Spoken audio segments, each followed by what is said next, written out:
Yes, sir. Yes, sir. Okay.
Okay, in this class I will be talking about the use of friend function, friend class, and this inline function. I don't know, maybe I have to do it in some other class.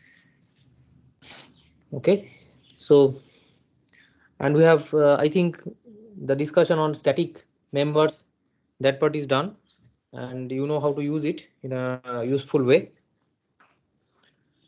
So friends, in general, we all know that friends are somebody whom we can trust. Okay, so if we take this example, I mean, before we take those examples, so these are the words: a true friend is someone whom you can trust, and probably who knows your all secrets or something like that. Or in the context of encapsulation or writing C++ classes, so we know that we use the access specifier private to hide the definition or hide the presence of some particular member function or data from the outside world or from outside classes. So if a class in some form uh, is able to declare somebody as a friend, then even though that is not a part of that class, so it can use those. So that's the idea. We'll illustrate that. So we know that the family friend is a person who has friendly relation with the whole family. So a person who is not a part of the family, but if he is a family friend, so it is supposed it is expected that that person will have similar access or the access similar to the family members, even though he is an outsider. So same thing, so the same reality we can explore and implement while designing classes or object-oriented classes in C++. Okay, so this is one example. We have got say two families. One is the Browns family and the Smiths family, and there are a number of members. You can see that they are having a well-knit bonding within the family, and they have got a private car. We can say that this lawn and everything is for public use, anybody can use, but this car is a private car, so they do not allow others neighbors to use it generally. And this is Smith's family, and he is the owner of the family, and they too have a private car, and they too have the same thing. So this lawn is up for public access, but the private car is for the use of the family members. Okay, so one case may be that the Browns family declares Jack Smith as their family friend. So what will happen then? So Jack can access the private car of the Browns family. That is the intention. Okay. So that's a common way of dealing with friends. So even though this Jack belongs to uh, not a part of this family, but they trust him, and this person, specifically this person, can have access to the private property of this family. This is one case. What can be the other case?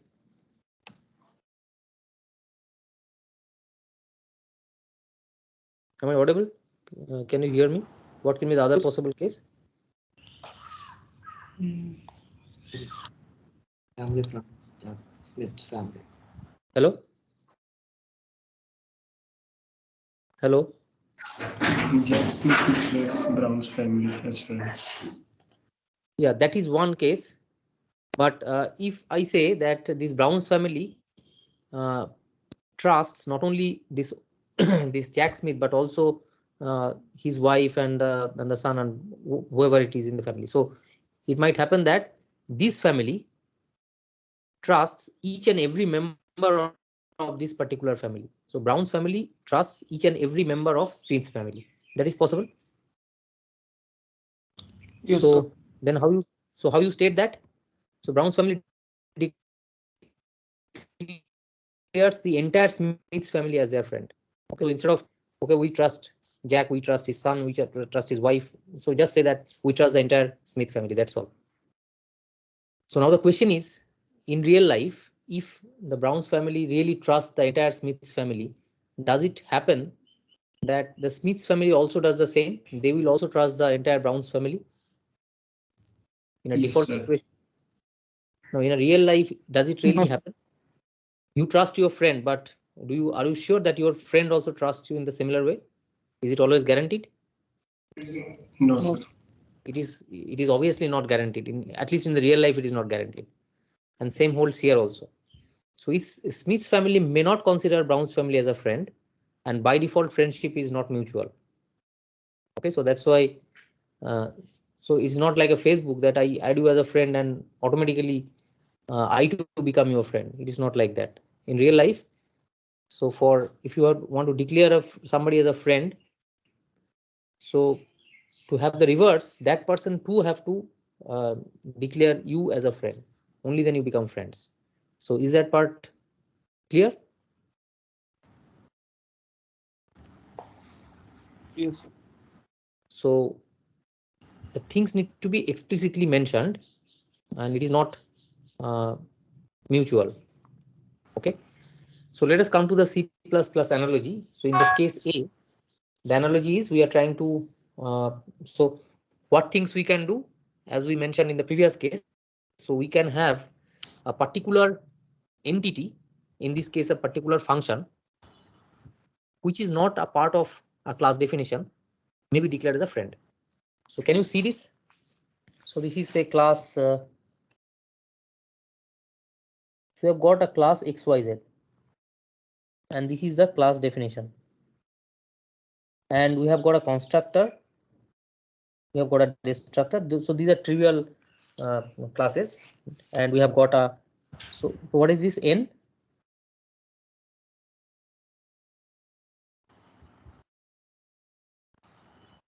What is this n? It's a private member. Okay, so this constructor destructor, they can obviously access it because they are uh, members, right? Now we have got a reset function. Can you see the reset? So reset is also a function which is a member of this class XYZ. So reset can also, as you can see, that reset can also reset whatever value you give, it resets the value of n. So this is also possible. Now what about this function func? Is it within the class scope? Is it a part of the member of the class? No, sir. So can you see these are completely separate function. It's a normal function. Okay.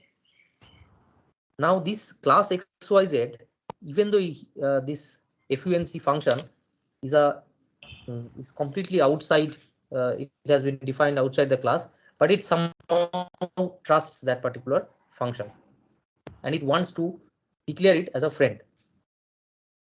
Okay, so what it will do, so literally we use the keyword friend.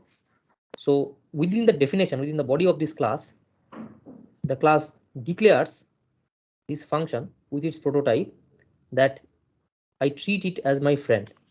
Is that part okay?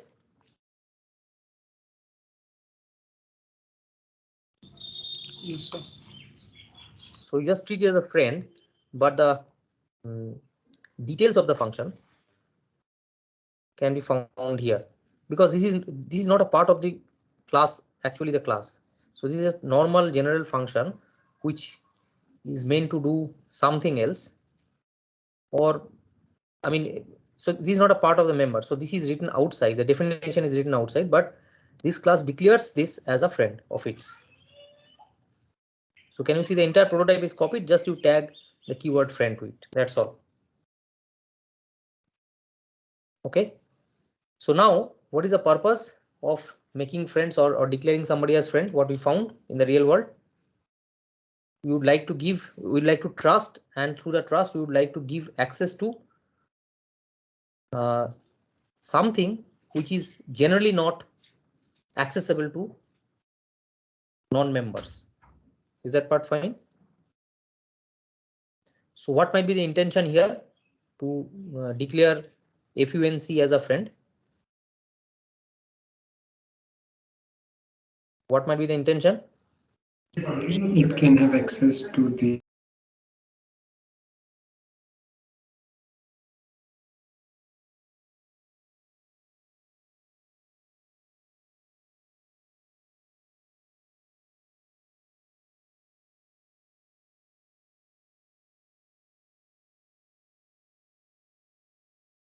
Number. So generally what we found, so this main function, within the main function, so its function FUNC and then main, they are both external to the class XYZ.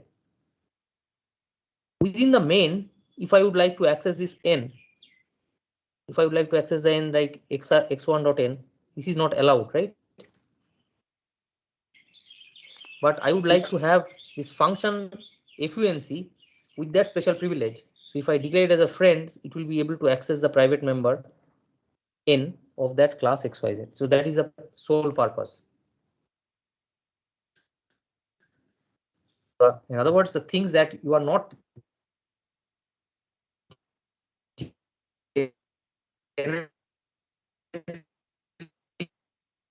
allowing others to external. So what do you think should be the prototype of this function? So I would like to give FUNC the access to that n. So now you see here we have created two objects, right? X1 and X2. Will both X1, X2 will have their single copy of their individual copy of n? These are the objects.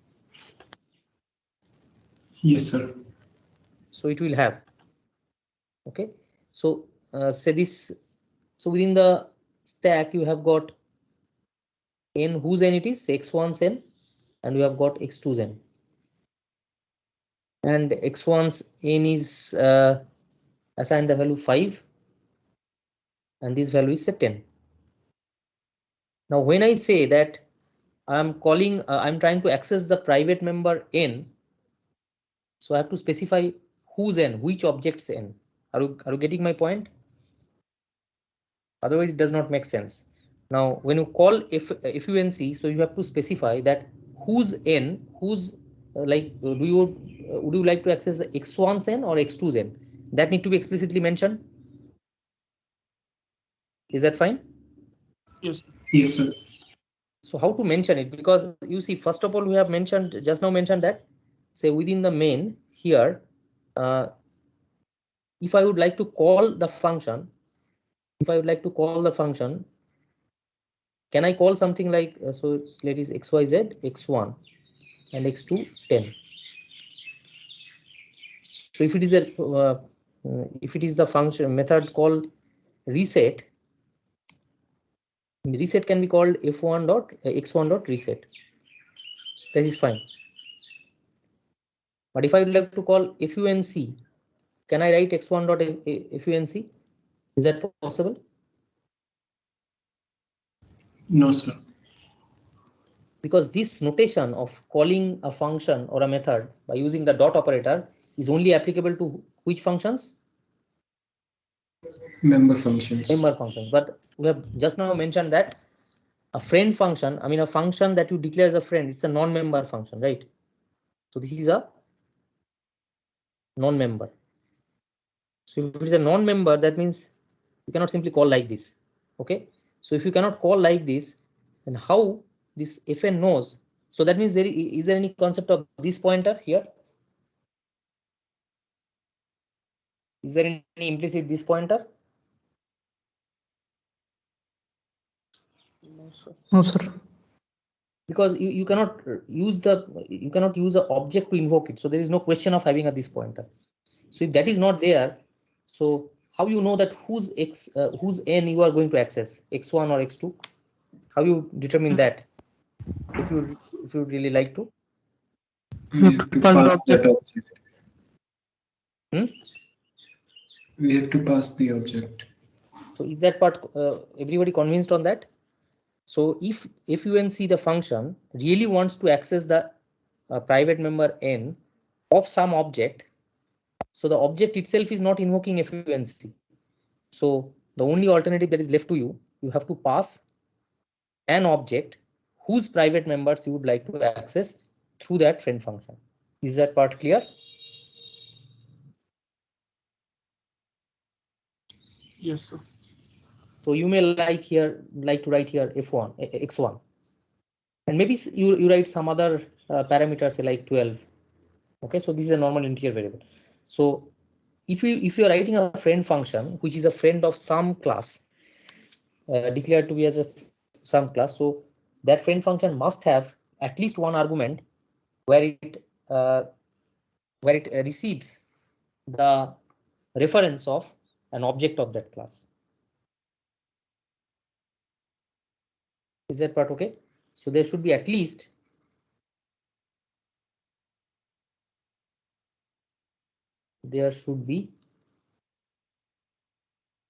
one argument of an object of the class whose friend the function is. So there should be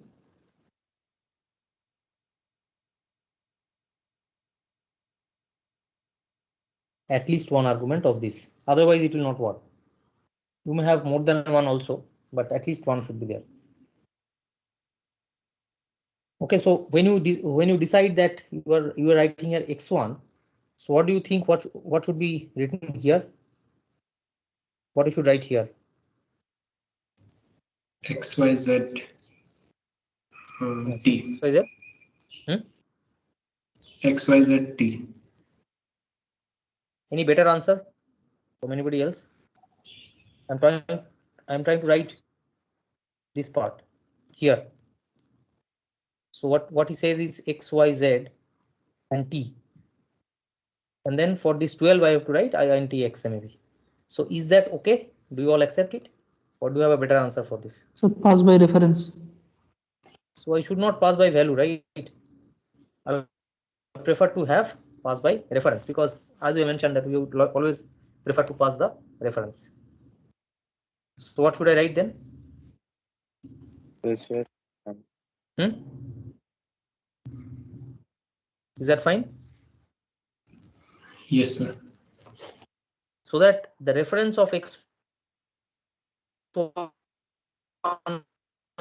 is passed to t, not the value. Is that okay? Now here the basic sole purpose is resetting the value of n here, right? So that's why I have passed the reference, but I have made sure that it treats the object which it refers to as,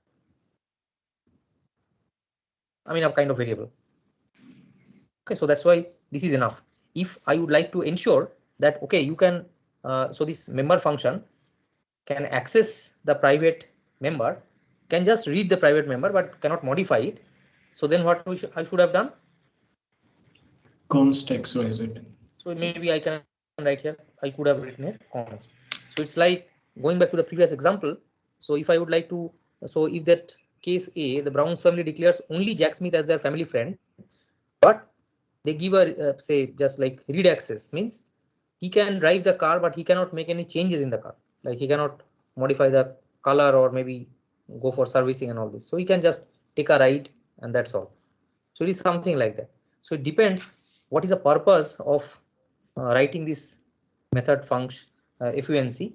So if we want that, okay, there may be some changes that we may need to do. So then I just make it a non-constant, but pass the reference. And the second one is like this. So is that okay? Fine.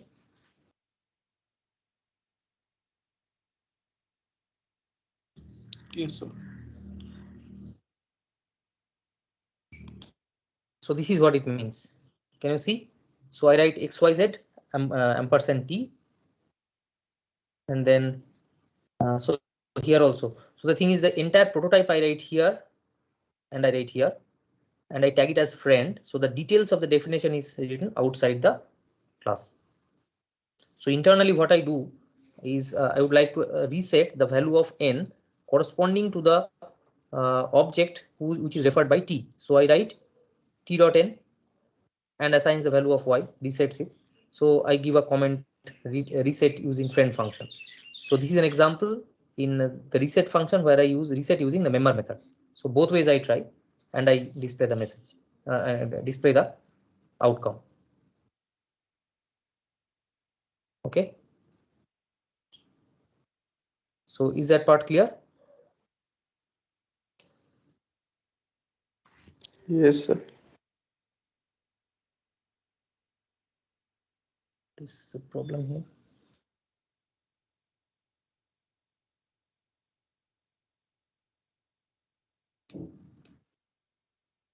Okay. So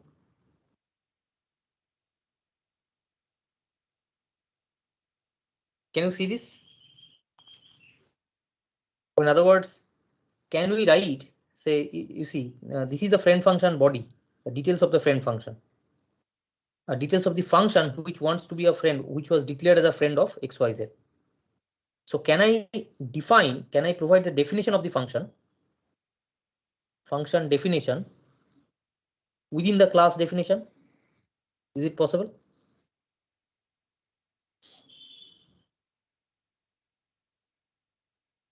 Are you getting my point? Yes, sir. So you are anyway trusting that person. So if you want, you can put the definition inside the class definition also. You can put it out. Sir, we don't have to use Inside you colon can after. put it inside. So both are. But if I write this, if I write the definition inside the class, don't have to use. Yes, I'm not getting you. Hello. Sir, your Yes. voice is breaking, Hello? sir. We couldn't understand what you have said. Hello. My voice is breaking.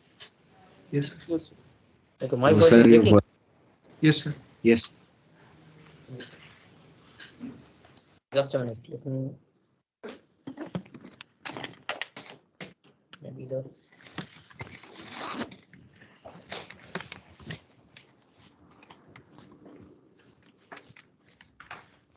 Can you hear me now? Yes, sir. Yes, sir.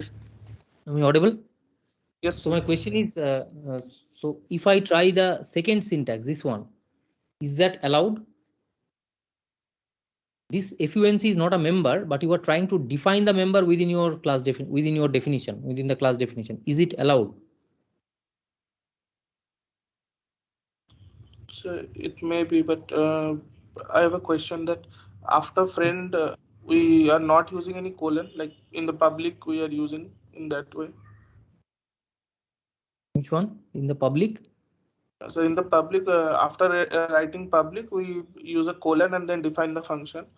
In a friend, we are not using that kind of. Here. In the right side, sir. In the right way. We are just writing friend, then void function. If we have more than one friend function, then can we use like friend after that colon, then enter, then void function, then this function will be there. Can you use that that way? Oh, if you use the also you want to use the keyword friend once and have a list of friends. Yes, sir. I don't think it will be allowed. You have to make explicitly, you have to declare each one tag as friend like that. Okay, sir. So like static also, if you have got 2-3 static thing. So it's not like a access specifier. So hopefully I have to check it. I don't think it will work. I have never tried that. Probably it will not work. So you say that the friend colon no, that's not the syntax actually. Okay, So sir. you have to tag the keyword friend to each of the functions explicitly. It is not like that. Okay, so this syntax is allowed as it is mentioned, both syntax are allowed. But if I allow this syntax to happen, so does it make this func function a member of this class? Does it make No. the hello? No, sir. All others, do you agree? So does it make it as a member? Because I put everything inside. It's not, right? So Yes, sir. the thing is, the friend, it is like your friend might stay in a different house, or he or she might stay in your with your family also. That is not a problem. So it is something like that. So this is still, although you see the definition is inside, but this is not treated as a member function. You can still call func here. You can see without a specific object invoking it. So this is not yet treated as a member function. The only thing is you have just included inside. So what is the difference then? So if I do this and if I do this, what is the basic difference? Is there any loss of flexibility here?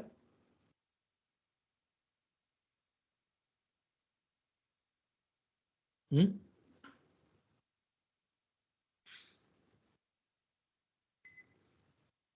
Hello? Yes, sir. So both are possible. The only thing is it is within the, you have declared it within the scope of this. So apart from that, there is no problem. But it is always better because it's a friend. You may stick to this kind of syntax, trying to declare it completely outside. Okay. Okay, sir. So I think the syntax is clear. So next comes this one. So friend function as a member method. So can you focus on this code? So class PQR is a different class which has got a private member M. Okay. So class PQR has got a private member M.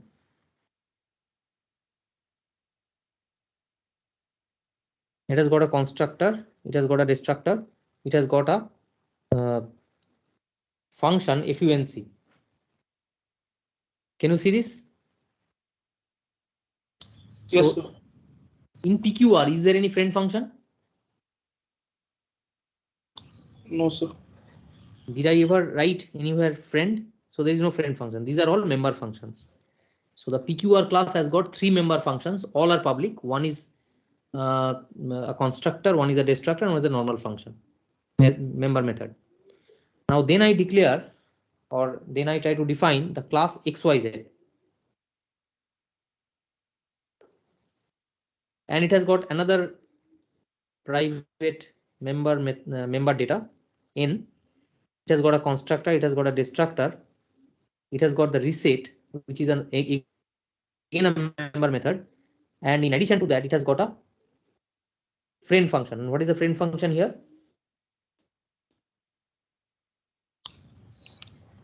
So friend to PQR.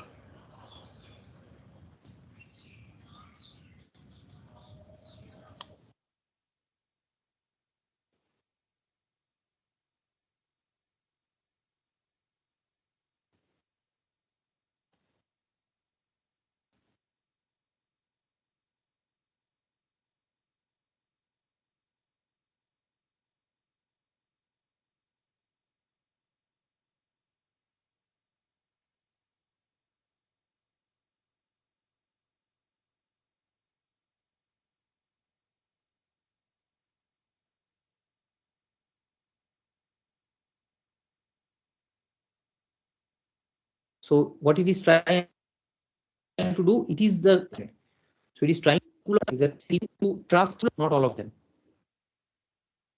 So it is declaring that I trust as a friend the function func which belongs to the class PQR. So is that syntax clear? So did you take a pause in between?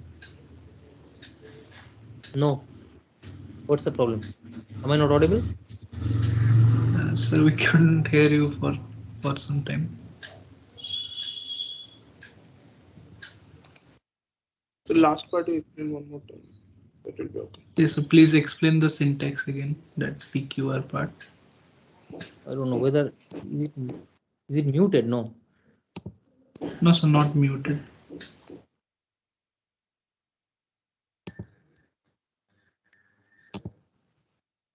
Okay, now can you hear me? Yes. Yes. Maybe some internet problem. I don't know. So which one is not clear? So the friend Sir, function. syntax. Friend void PQR.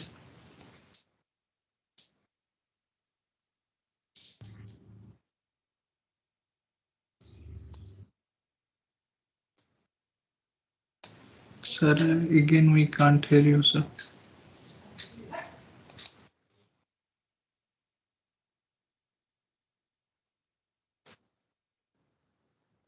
Hello.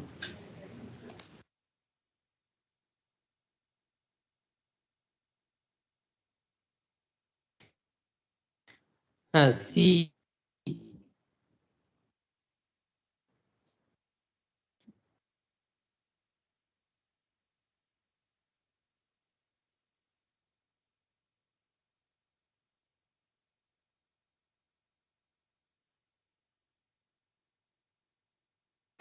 Sir, we can't hear you. Yes. Am I audible now? Am I Now audible you now? are audible, sir. Now you are Yeah, I have audible, sir. tethered it from my phone. Let's see if the things improve. There is an internet problem. The college internet is creating some problem. Okay, a lot of time getting wasted. So okay, so this class PQR and this class XYZ. So class PQR has got three members: constructor, destructor, and this FUNC. And this class XYZ is having a constructor, destructor, a member function reset, and a friend function. So it tries to declare a member of class PQR as its friend. Can you see the syntax? Yes, sir. So earlier function FUNC was nobody's member. I mean, it was not a member of any other class. So that's why the syntax was simply like this. You write the name, that's all. But here, once you know that this is, so this is actually, my friend is actually some other class's member function. So you have to specify the class name also with scope resolution. And that is quite obvious to note. Is that part fine? Yes, sir.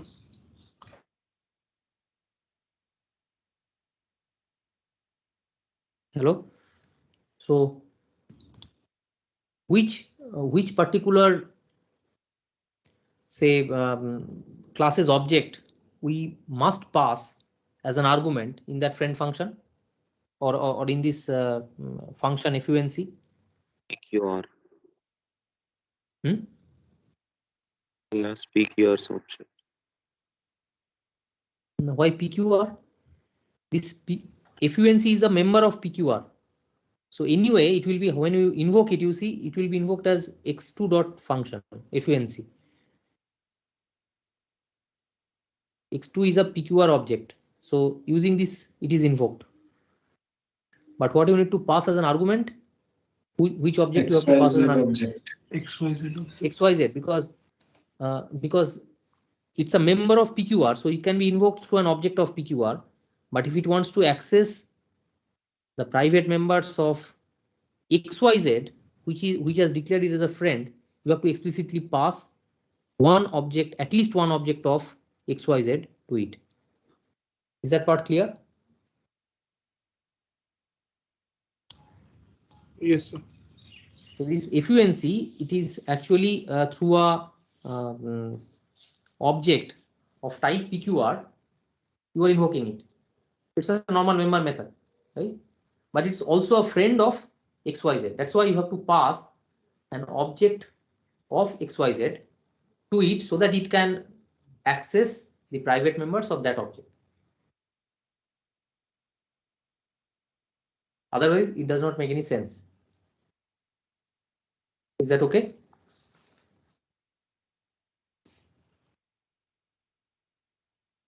Sir, do we need to create a class prototype of XYZ before defining the class PQR?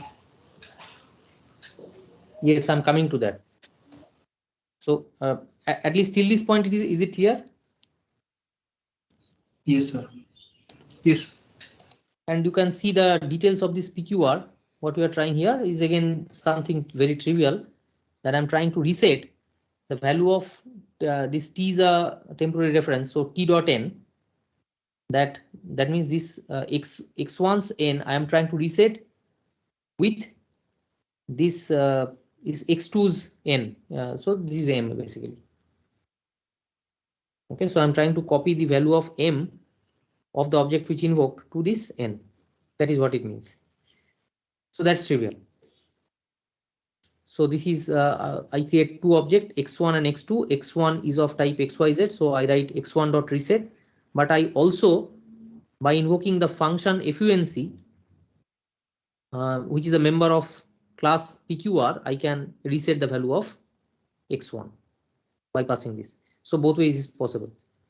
Now the question that he asked, you see, if I just write this particular code and ask the compiler to compile it, so see what happens. So compiler says that, okay, you are writing a class PQR, that's fine. And then you are writing this. Now here it says that, okay, void function. Now it says that you are trying to write a member function which says XYZ. So T is a object reference of type XYZ. Try to understand. So while it is compiling here like this, these lines, when it comes to this line 19, it finds a class. So it finds XYZ. So what is XYZ? So what is this XYZ? It's a class. No, you know it's a class, but do the compiler know that it's a class? No, sir. Do the compiler till this point know that it's a class? No, sir. No, So sir. if you have not mentioned it, you know that, okay, I have written it, but it is not going to look forward, right? So the compiler comes at this point and it gets stuck that what is XYZ? There is no XYZ that I know. So we'll immediately give a compilation error. That's quite obvious, because how can it know that you are going to declare something in future? Is that okay? So how to deal with this? How to make the compiler aware that there is a class named XYZ which will follow?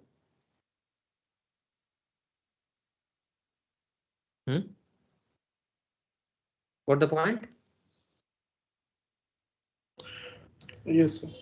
Yes. Can you see this? So here I just mentioned that class XYZ. That's all. I'm not writing the details of the class. I just mentioned that XYZ is a symbol which stands for a user defined class. Once I do this, now the compiler knows that, okay, if it comes at the point XYZ, it recalls that, okay, XYZ has been declared as a has been tagged as a class. The details will follow. It was like we write the prototype of the function and then we write the details of the function later on. It is something like that. Is that part clear? So when it comes and gets stuck here, it knows that, okay, it is actually defined as a class. The details of the class definitions will follow, and there will not give an error message. Is that fine? So what is this called? You know the name? Prototype. No, not prototype. It's called forward referencing. Okay. It's called forward referencing. Just give a hint that, okay, there is a class that you may expect. But the details class, actually, the definition of the class is here. Otherwise, the compilation will be, it will give an error message. If you write this without mentioning, it will give a compilation error. If you include this, it will compile nicely. And the whole thing will work.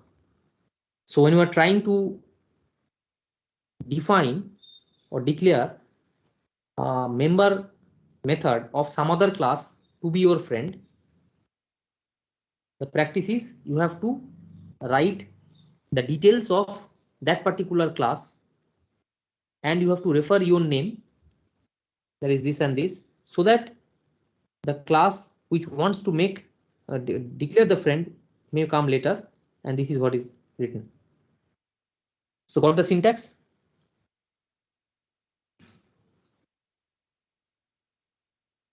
Got the syntax? Yes. So this is the first case A. What is the case B? Now I say that the class XYZ wants to treat each and every member of PQR to be friend. Got my point? It's a class B in that example that we took. So I don't only, so the entire family is trustworthy. So here the class is an analogy of the family. Okay. So what should I do? What do you expect?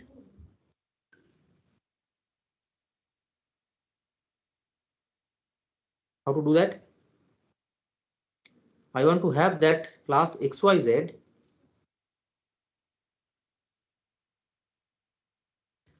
I would like it to declare, so this class finds this particular class PQR, all the family members to be trustworthy. So in that case, instead of writing friend, say if it has got say 4 or 5 members, 4 or 5 or 10 members. Okay, so in that case, I should not write each and every, I should not declare each and every member as friend like that. I could have declare the entire class, the entire family to be the member, to be the friend. So what should I write now in that case? Friend class PQR.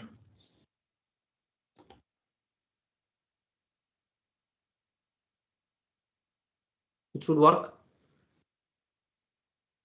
Is that okay? So this means this class XYZ now declares the entire class PQR as friend, the entire family to be the friend. So all its members becomes friends. That means all members of PQR now become friend, or now declared as a friend of XYZ. Is that clear? So what to write then? So I write here class, sorry.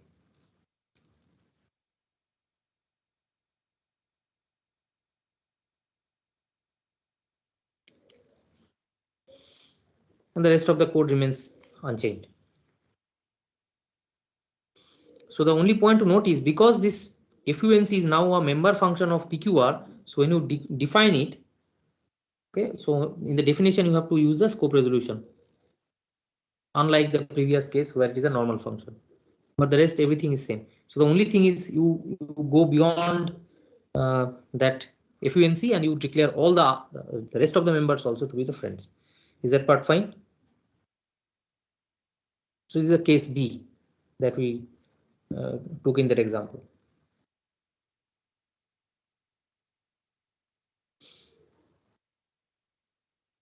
Is that okay? Okay, so these are some of the points that friend function, though it is not a member of a class of the class, but can access the private members of that class.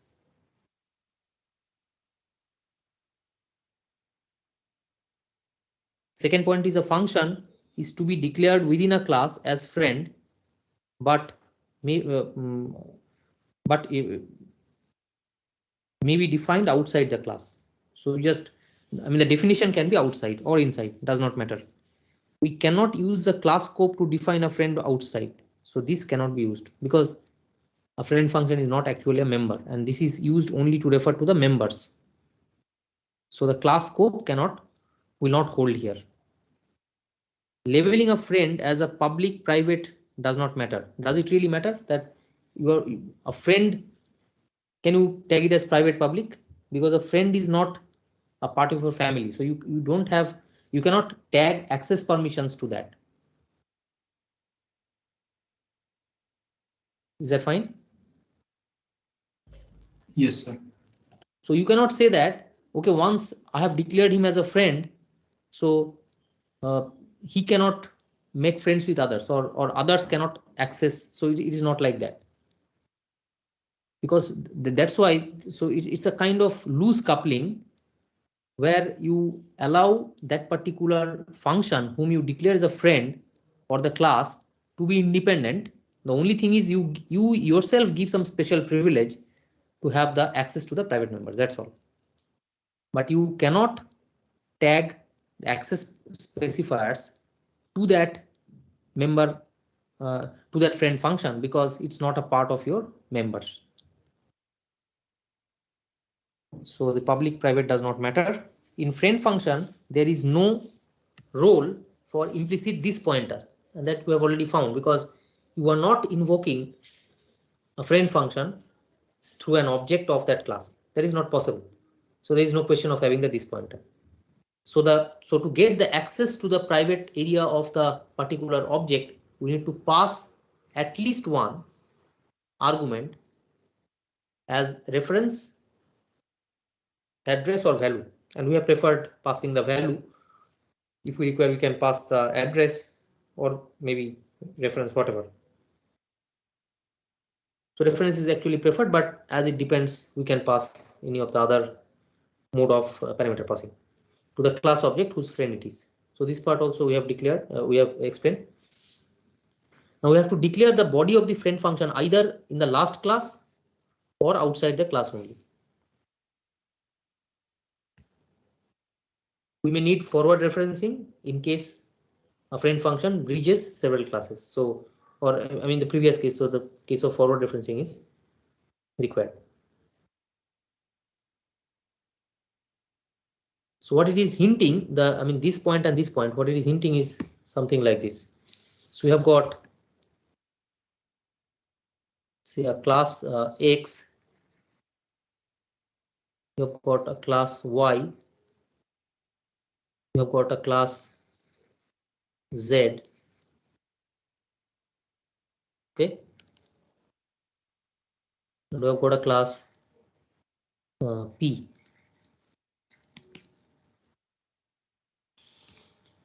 And now we are having some function, say F1, to be the friend of all. Getting my point? So F1 is a function. So can it happen that F1 be the friends of X, Y, Z, and P? Can it happen like this? Yes, sir. Because there is no harm, because a class cannot tag private or public to a friend function. So that is possible. So in this case, let us assume that F1 is a function which is declared as a friend here. Is declared as a friend here by the class Y. It has been declared as a friend by the class Z also. It has been declared as a friend by class P also. So now where should be the definition of that, of this F2 F1 will be? Who should define the details of F1? Class X, class Y, class Z, class P, or completely outside?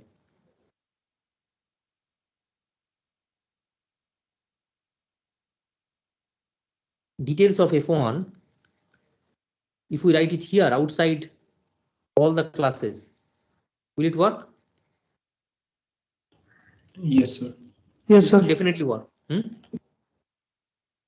This will definitely work. But if you would like to put it inside some class definitions, then which class should I put it inside?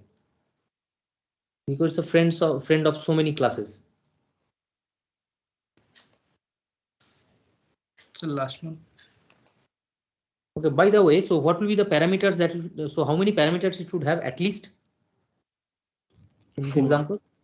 At least 4, because to deal with some of the private members of X, or say Y, or say Z, or say P, so it should have at least one object reference or object address or whatever value of each of those classes, right? So as per this example, how many arguments it should have? 4 arguments, right?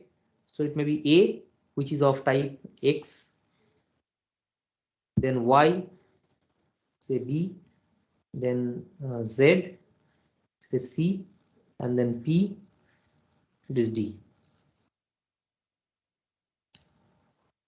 Is that part fine?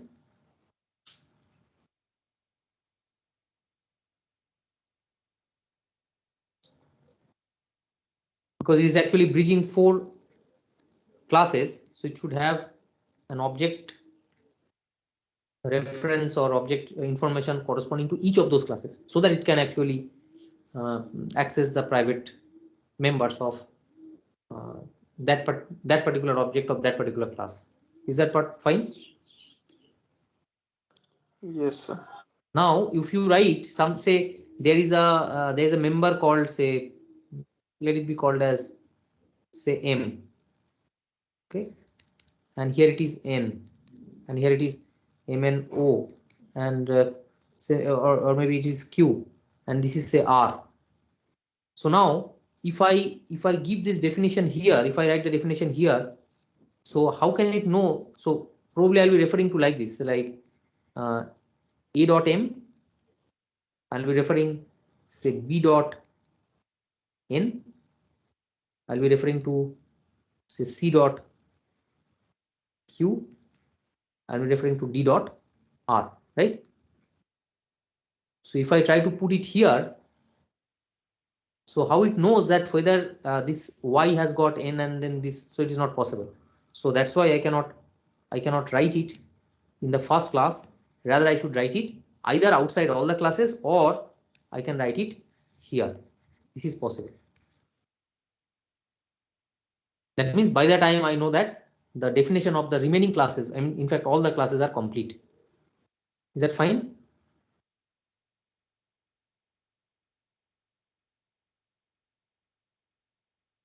What else I'm missing here in this syntax? What else I'm missing here? Forward referencing. Forward referencing. So what should I write here? Class X is already starting. So what should I write here? Class Y, Y, class Z, and Z, class P.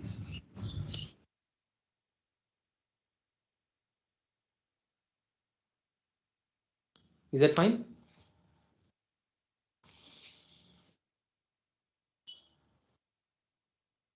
Okay, so can you tell me what is the use of this? What is the actual use of? Somehow we know that I am forcefully trying to make somebody as friend so that he can access the private. So what is the use of it? So if I really would like to tag something as private, I probably will not be eager to share it with somebody else. So that's a, so what is the use of this generally?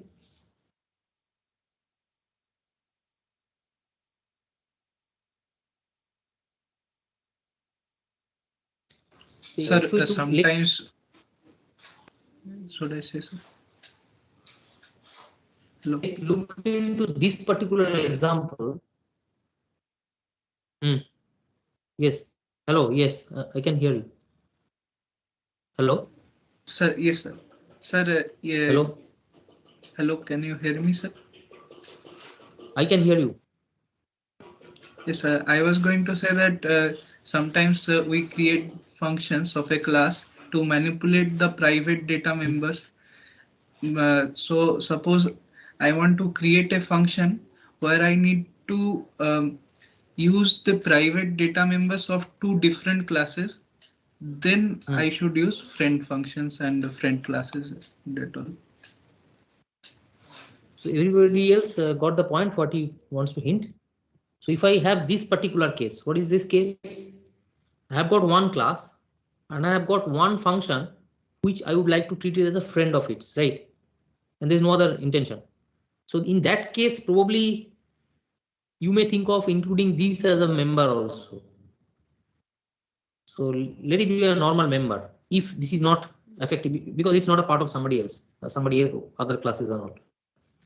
But sometimes what happens, say in this case, the last case. So here I have written F1, and this F1 is actually, you see, this class X, Y, Z, and P, they may have got their own member functions which cannot access each other's private space, right? But this F1 can be a certain useful function through which I can access the private copy of this, private copy of some object of this type, some object of this type, and this type. So in some sense, it can act as a bridge between multiple classes. Do you accept that? Yes.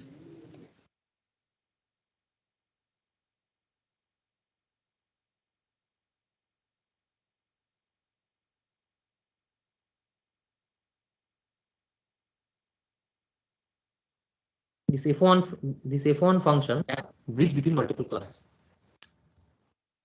Everybody accepts this?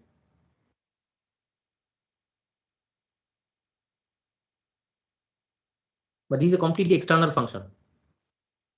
It's neither a member of X or Y or Z or P exclusively. This is one use. Is there any other use of friend function?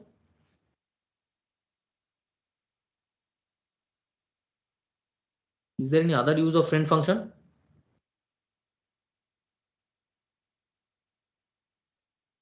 Are you aware of any other situation where the friend function is essentially to be used?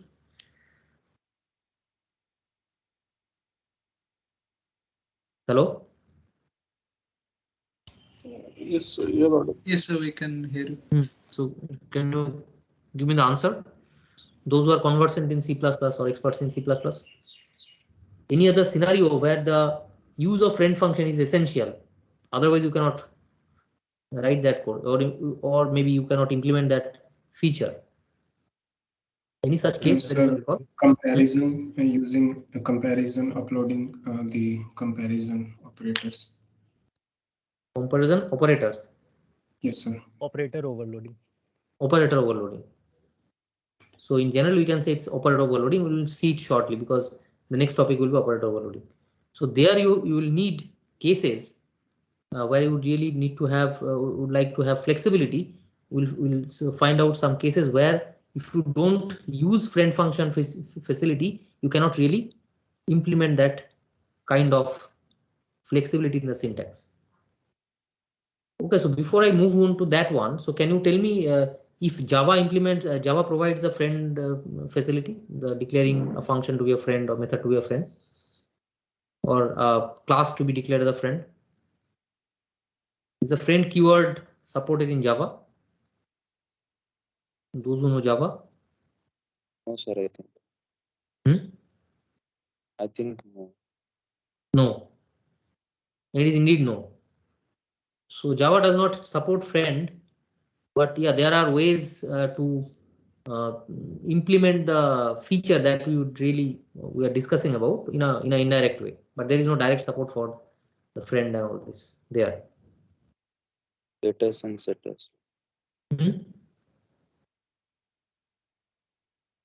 Hello? Getters and setters. I'm not getting you.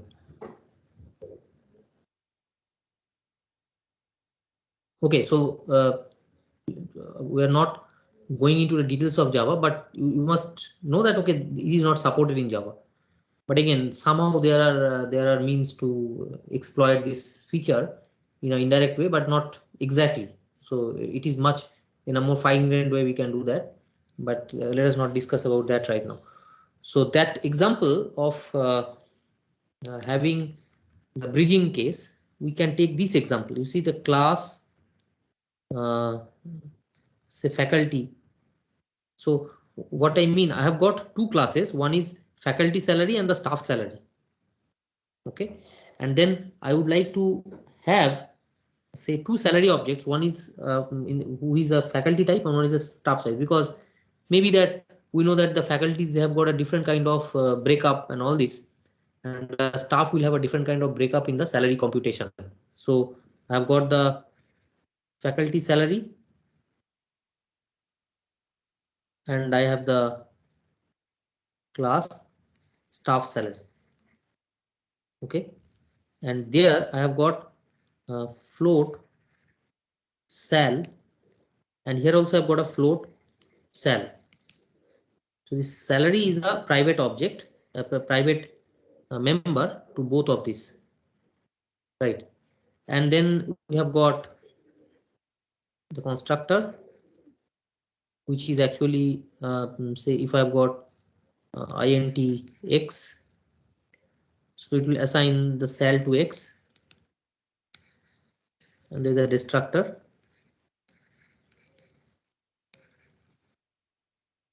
Okay, and here also you have got the staff sal,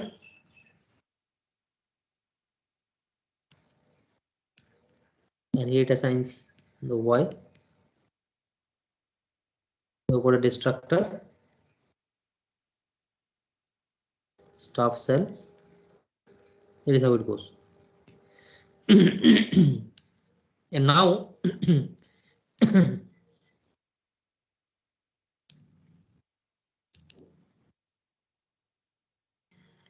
so both of these are so this is public,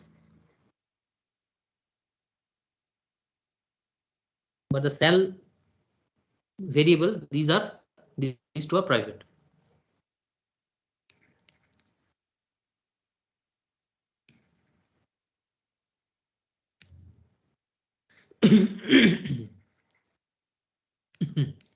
So within main,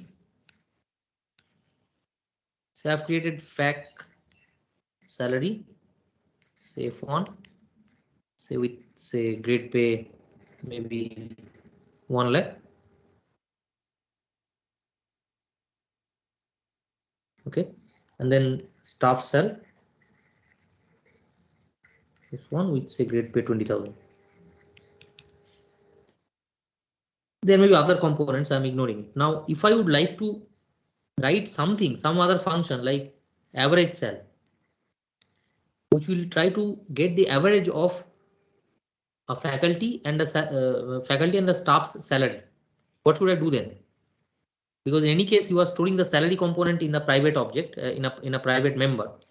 So can you normally generally do this? Is it possible? I would like to get the average salary received by a staff and a faculty. Is that possible? Got my question? Is my question clear? Yes, sir. So the thing is, the faculty, a faculty object like F1 knows a faculty salary, and S1 knows only a staff salary. Now, can S1 access F1 salary? No, Can sir. S1 No, object sir. access? It's not, because it is private, right? And in the same way, a faculty cannot know what amount of salary a staff draws, because that is also private. So none of them, they can share the other person's, or they can access the other person's salary, because that is tagged as private, because you don't want the salaries to be shared publicly. What is the solution here? The friend function. So there's only option is to use a friend function. So you probably write a friend function, average salary, and you require to pass the reference of S1 and F1. Okay, and that you expect that it will be calculating the average salary of this two. Now this function must be declared as a friend to both of it, right? So can you tell me the syntax where I should make the modifications? Quickly.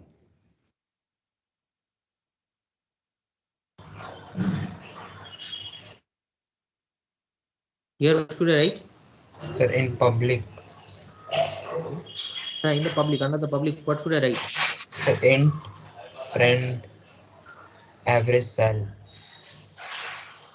Now int, now friend int average sal, and then Pascal A,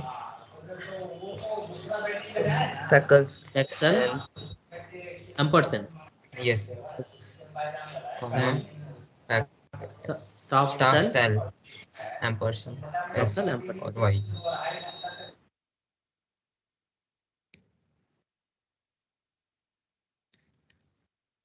Do I need to declare it here? Do I need to define it here? Can I define it here? No, sir. No, because of that same problem, because otherwise you do not know what are the members of this staff cell. So you have to you might, so you have to write it here also, friend int average cell, and write fact cell ampersand x and staff cell ampersand y. Now if you want you can define it here, no problem, because it's the last class among the set of classes which has been breached by this friend function. What should I write? Return. So I return that integer value. So okay, let it be float because integer will not work. We're trying to get the average, right? So it should be float type to be specific. So it should be float and float. So return, what should I write here?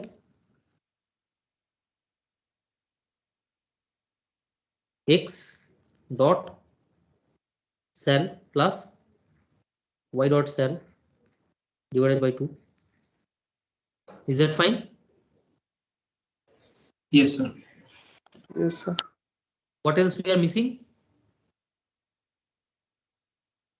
Anything else which we are missing? What we are missing here? So Is define it perfect? sir, class staff cell before class F cell.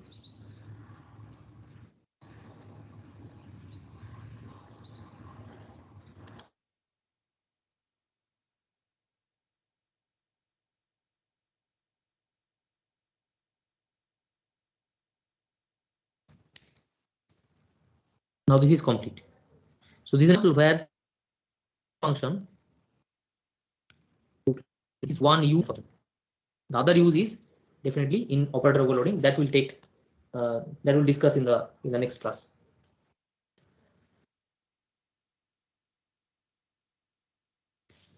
So is that part clear?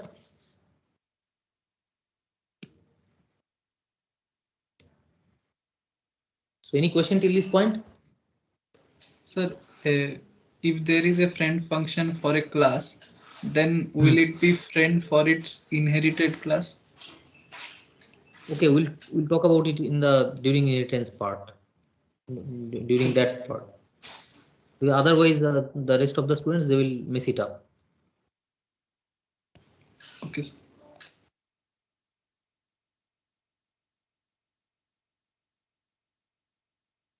Friends will not actually be inherited. You can try and see. Oh, okay. Somebody your maybe your ancestors has defined that family to be friend, but you might find that okay, he's not trustworthy, because trust is something that you yourself tag and you have yourself. So based on your feeling, you tag somebody as friend. So maybe because of that, so your ancestors, your parents have trusted some family, but you in your generation you are not trusting that family. That might happen. But still you can try and check, because inheritance has been started by Deepanita, I guess. Yes. Okay, any more questions from this part?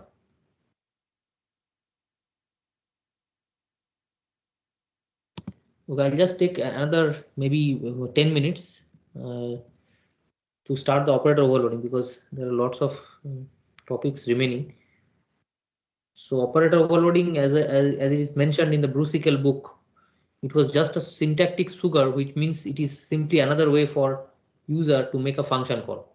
So syntactic sugar means, so it's a syntactic enhancement, but internally it's just operator overloading you are implementing, or it's another way of calling a function. So we'll realize it once we go into the deeper into it. Okay. So can you see this?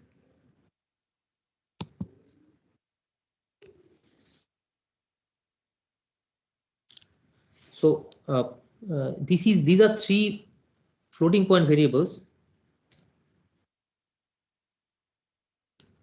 These are three floating point variables, x, y, and c, and this is a, b, and c.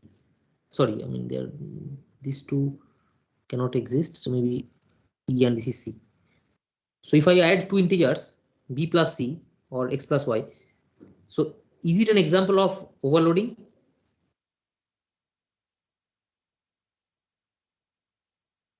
Yes, sir. Is it an example of overloading? So what it says, this plus operator, it's adding two integers b and c. But in the second case, the same plus operator, it is used to add what? Adds to float variables. So the plus, we know that they are more or less same, but actually from the semantics, you know that adding to float and adding to integers, they are not exactly the same. Internally also, they are not exactly the same. So this is one example of implicit overloading, which is already supported by the compiler, because these are already pre-defined classes, float class, integer classes already there. If I look into this one, you see this is a special operator which acts as a bitwise left shift operator. I think all of you are aware of it. So integer variable, if I use this left shift by 1 bit, so all the bits will be shifted to the left one place, right?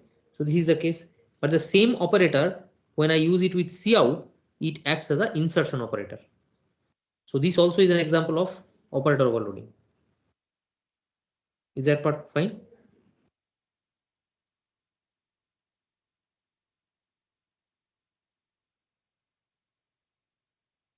And what about this one? You see B and so what's the meaning of this? B and C. What is the purpose? It's a bitwise AND operator. But the same operator here is used to extract the address of a particular variable. So here also the same thing, the same symbol is used for in the different context, it acts differently. So all these are examples of overloading of operators. So many of the existing C++ operators are already overloaded for inbuilt data types. Overloading means assign multiple responsibilities based on the context. So can this overloading feature be extended to user-defined data types or classes also? So for existing inbuilt data types or classes, it is already it's already there, the feature is already there. And overloading, we can see many examples of such overloading scenario.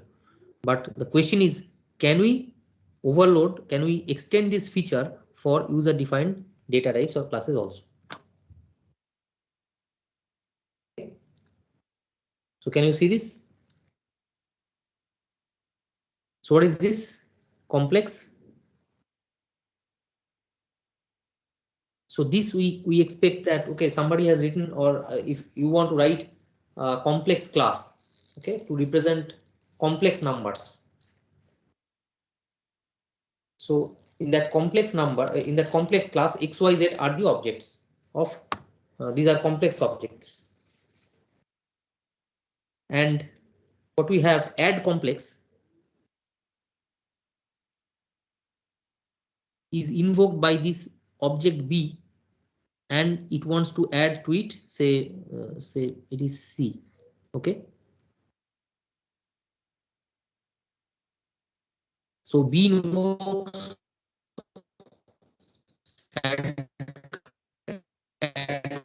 complex, the member function of complex class, and so that it increments, it does basically the increments the values, and it assigns it to b. In matrix, we have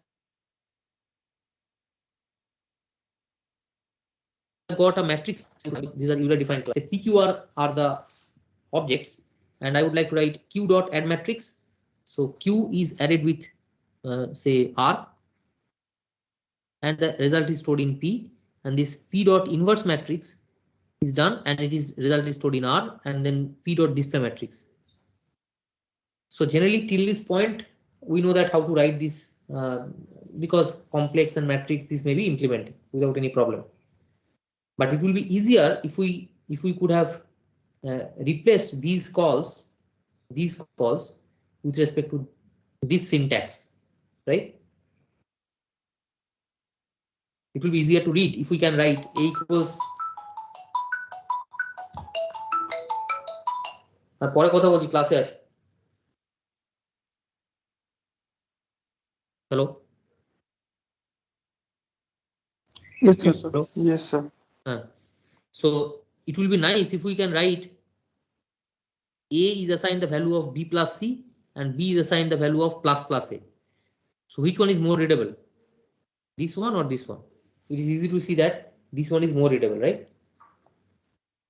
So in case of matrix we write p equals q plus r, which actually adds matrix objects, and this inverse we can use the symbol like this to get the inverse.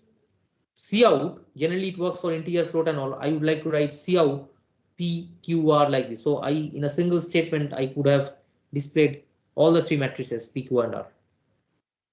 So how to do it, that is the focus of this operator overloading. So now we would like to overload the existing operators for new user defined classes like matrix, complex, or maybe stack or whatever.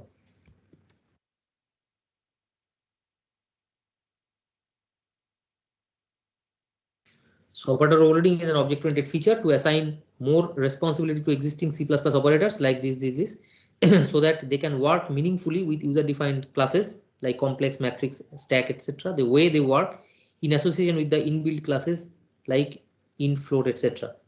It just makes the code invoking your class easier to read. That's all. So how to increase that readability, that we'll see. So let us focus on a user-defined class complex.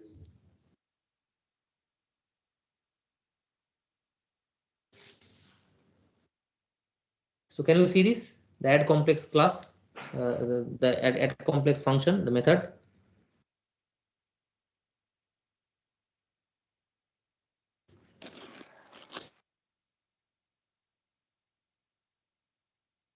So in the complex class, okay, I think better I would continue with this in the next class. Let a little bit of evaluation can be done. It's almost 4:30, so that I will continue with this in the next class. Okay, there are 3-4 cases, and I think by tomorrow we'll be able to finish this part.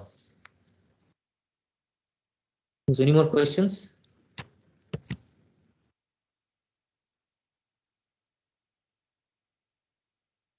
Any questions till this point?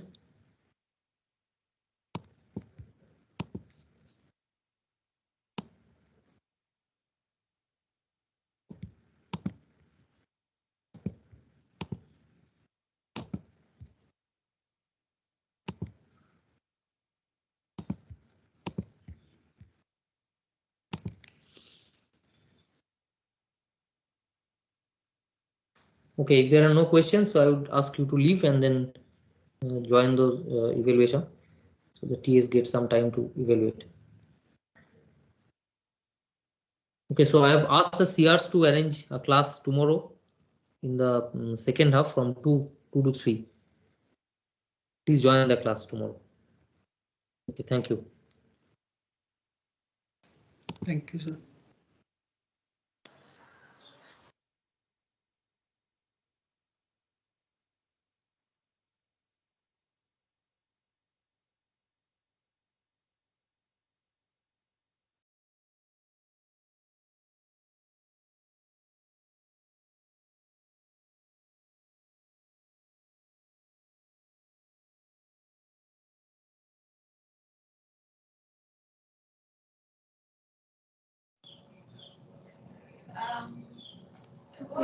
To all of the students, please join their respective links.